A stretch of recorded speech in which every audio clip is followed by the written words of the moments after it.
ডিভিসির ছাড়া জলে বিপত্তি, বাঁধ ভেঙে খানাকুলে ভাসছে বিঘার পর বিঘা আলু চাষের জমি, কৃষকদের মাথায় হাত।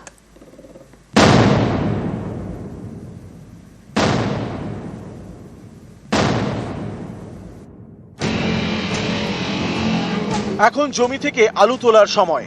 এই সময় ডিভিসির ছাড়া জলে বিপত্তি, বাঁধ ভেঙে ভাসছে বিঘার পর বিঘা চাষের জমি। হুগলির খানাকুলের চিংড়া পঞ্চায়েত।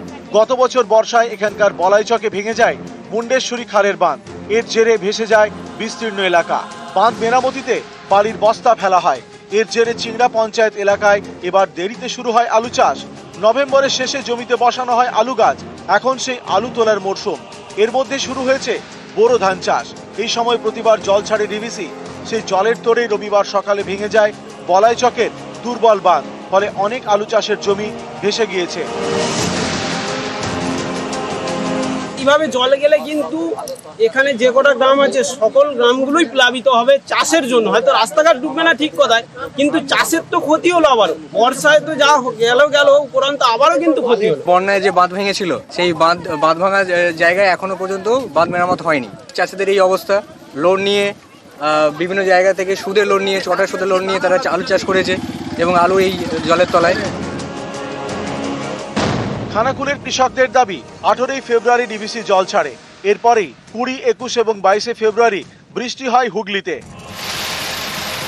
আলিপুর আবহাওয়া দপ্তরের পূর্বাভাস মতোই হুগলি সহ দক্ষিণবঙ্গে বিভিন্ন জায়গায় বৃষ্টি হয়। অনেকের প্রশ্ন, বৃষ্টির পূর্বাভাস থাকা সত্ত্বেও কেন জল ছাড়লো ডিভিসি? গত 3 সপ্তাহ ধরে চাষের জমি শুকিয়ে কাঠ। যখন চাষের জন্য জলের অভাব, তখন কেন ডিভিসি ছাড়েনি জল? আলুর জমিতে জল। এই খবর পেয়ে রবিবার চিংড়া পঞ্চায়েত এলাকায় যান খানাকুল 2 নম্বর ব্লক প্রশাসনের আধিকারিকরা। সহায়ক মূল্যে আলু কেনার আশ্বাস দেন।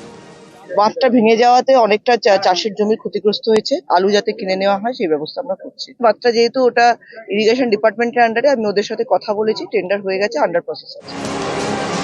খানাকুল থেকে শুভদীপ ঘোষ, নিউজ 18 বাংলা।